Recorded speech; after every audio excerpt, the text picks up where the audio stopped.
Business Advice Bureau, but many, many years ago, this used to be John Walton's. What are your memories of this place? I have many memories of Harlow. I mean, as a boy, I came here when we opened the shop with my late father. I think it was probably 1958, 56, 58. We had a comedian called Arthur Askey at the time, who some of you may remember, who opened the shop. And we had crowds of people thronging around this shop front, which was mainly mud at that time. Whoops, sorry. It was quite a big thing. But then as I joined the business, I spent a lot of time here.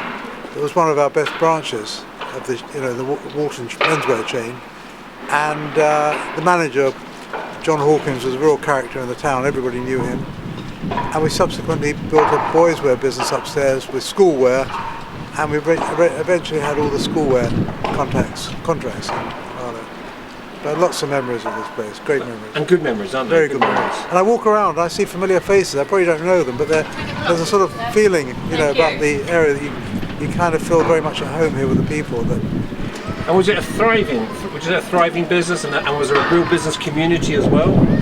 Oh, very much so. Yeah, it was. A lot of the East End moved because my father started his business in Roman Road Bow, and the whole of the East End sort of kind of moved out this way to Harlow and Basildon, where we also had a branch, and it was very thriving indeed. Yeah, extremely good.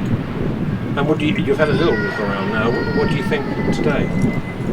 I think it's changed enormously. Sadly, but things do change. But I think there's a bit more of a kind of family culture about the retail in those days, where nowadays are very large chains, and in those days it was kind of personal. You knew everybody who actually owned the businesses, and the staff, and everybody was kind of interconnected. And nowadays I don't think it is, because it's all changed. The small retailers have gone largely.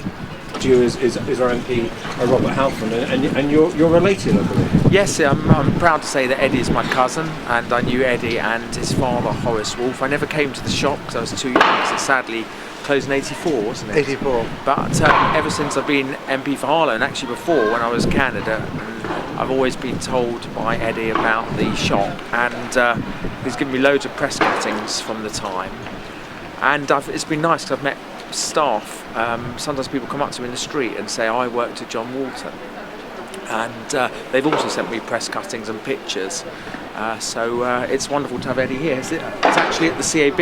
I thought it was where Greg's used to be, but we discovered today it's here. Yeah. It's where the shop was. And so does it help you have a hook with local businesses and small businesses?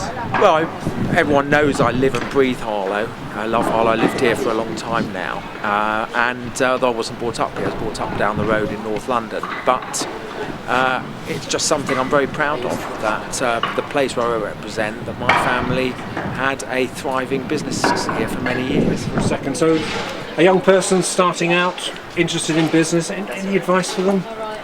Something I heard this week, which I'm doing a lot of mentoring now, and I'm meeting a lot of young entrepreneurs and things, and something actually struck me this week as being so sensible, and something I don't know whether it can be of help to anyone, but apparently the next big thing is going to be localized websites.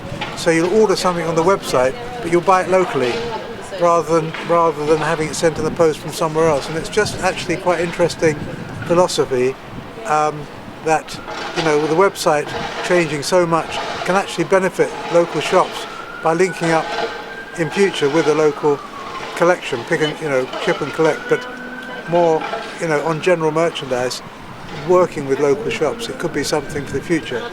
And can I just add to one other thing?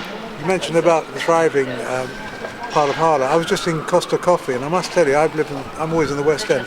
I've never seen a Costa Coffee so busy as the one you got here. So that says a lot. That's really Middle England.